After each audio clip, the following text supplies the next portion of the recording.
రావడం జరిగిందండి. చూడండి రాళ్ళు ఎంత పెద్ద పెద్ద రాళ్ళు డ్రిల్లింగ్‌లో రావడం వచ్చాయో. సో, ఇక్కడున్న ఫ్లాటు మొత్తం క్లియర్‌గా చూపిస్తున్నాం చూడండి. ఇది చాలా డ్రై ఏరియా. ఈ డ్రై ఏరియాలో కూడా అంత సఫిషియెంట్ వాటర్ ఫ్లాట్ పాయింట్‌లో రావడం మేము గిన చాలా ఆశ్చర్యానికి గురయ్యాము. ఎందుకంటే మనం చేసిన సర్వేలలో పెద్ద ఎత్తున వాటర్ రావడం జరిగింది. కానీ ఇలాంటి ఏరియాలో కూడా ఇంత మంచి వాటర్ రావడం చాలా హ్యాపీ. ఫ్లాట్ పాయింట్లలో కానీ, అగ్రికల్చర్ ల్యాండ్లలో కానీ రైతులకైనా, ఇంటి ఓనర్స్‌కైనా మరోసారి విజ్ఞప్తి చేస్తున్నాం. లాస్ట్ వీడియోలో కూడా చెప్పడం జరిగిందండి. సో, మీరు మీ ఫ్లాట్లలో కానీ, అగ్రికల్చర్ ల్యాండ్లలో కానీ బోర్ వేయాలనుకుంటే ఒక్కసారి సైంటిఫిక్ మెథడ్స్ ద్వారా ల్యాండ్ టోటల్‌గా సర్వే చేయించుకోండి.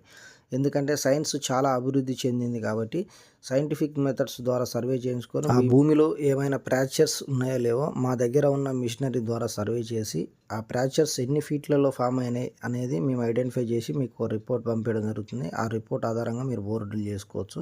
సో, అందుకనే సైన్స్ ద్వారా సర్వే చేయించుకుంటే మీ భూమిలో ఫ్రాక్చర్స్ ఎక్కడైతే ఉంటుందో ఉన్నదా లేదా అనేది మేము మా సర్వే ద్వారా తేల్చడం జరుగుతుంది కాబట్టి మీరు ఒకసారి సైంటిఫిక్ మెథడ్స్ ద్వారా మీ ల్యాండ్లో బోర్ సర్వే చేయించుకోండి. సో గైస్, ఇప్పటివరకు మన యూట్యూబ్ ఛానల్ని సబ్స్క్రైబ్ చేసుకుని మిత్రులు ప్లీజ్ సబ్స్క్రైబ్. అలానే మన ఇన్స్టాగ్రామ్ ఐడిని కూడా ఫాలో అవుతున్న వారికి థ్యాంక్ యూ, ధన్యవాదాలు.